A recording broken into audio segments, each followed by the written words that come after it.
ભારતીય જનતા પાર્ટીનો વિજય ભવ્ય ઉત્સવ મનાવવામાં આવ્યો। વિધાનસભાની પેટા ચૂંટણીમાં ભારતીય જનતા પાર્ટીના ઉમેદવાર સ્વરૂપજી ઠાકોરની જીત થતાં બાબરસરમાં ભારે ઉત્સાહ જોવા મળ્યો।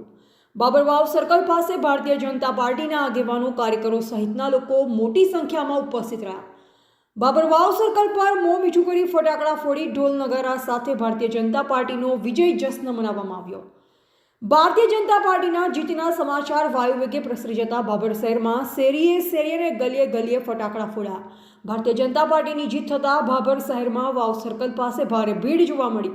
ભારતીય જનતા પાર્ટીના 7 વર્ષ પછી જીત થતાં લોકોમાં અનેરો ઉત્સાહ જોવા મળ્યો। વાવ વિધાનસભાનો ગઢ ઘણા વર્ષોથી 7-8 વર્ષોથી જે અમારો વિકાસ રૂંધાયો હતો, લોકો મૂંઝવણમાં હતા, એ મૂંઝવણનો આજે અંત આવ્યો છે। આજે ભારતીય જનતા પાર્ટીનો અને કમળનો વિજય થયો છે અને જે વિકાસની યાત્રા અટકાયેલી હતી એ વિકાસની યાત્રા આજે વણથંભી ચાલુ થશે એના વિશ્વાસ સાથે અમારો આજે વિજય થયો છે। અમારું કે નાતા આપવામાં આવે કે તને ખબર નહીં કે ભાઈ એકદમ મજબૂતી ટીમ હતી અમારી નાના છોકરો યુવાનો માટે। પણ અમે તાત્કાલિક નીકળ્યા હતા, કી ટાઈપ નીકળ્યા હતા, તમને કોઈ ખબર નથી। રાત દાડો મહેનત હતી। તમને નાક તો તમારો એક આપવાનું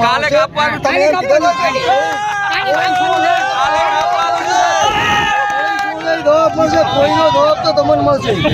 ચાવેલ ગાડીઓ લે રાજપૂતોની એમની મોવાલીશ નાક કાપવા બાબતની વાત કંઈક શરત હતી, નાક કાપવા બાબતની કીધું હોય તો તમામ માથે ગાડી માથે બંદોબસ્તમાં માથે મું હતું ગાડીઓ ચાર રાજપૂતોની હવે હું બંદી માથે મું દઈશ એ તાત્કાલિક બધું મારી રીતે કરીશ। શું નામ આપનું? આપણો મોરવાડિયા વાઘજીભાઈ ભૂપતભાઈ દોના સરપંચનો પોતરો પૂરા દ્વારા। ભારતીય જનતા પાર્ટીના ઉમેદવાર એટલે વાવ વિધાનસભાના તમામ મતદારોનો વિજય છે, જેની અંદર અમે બાબર તાલુકા અને શહેરનો વિશેષ પેલું કહીએ છીએ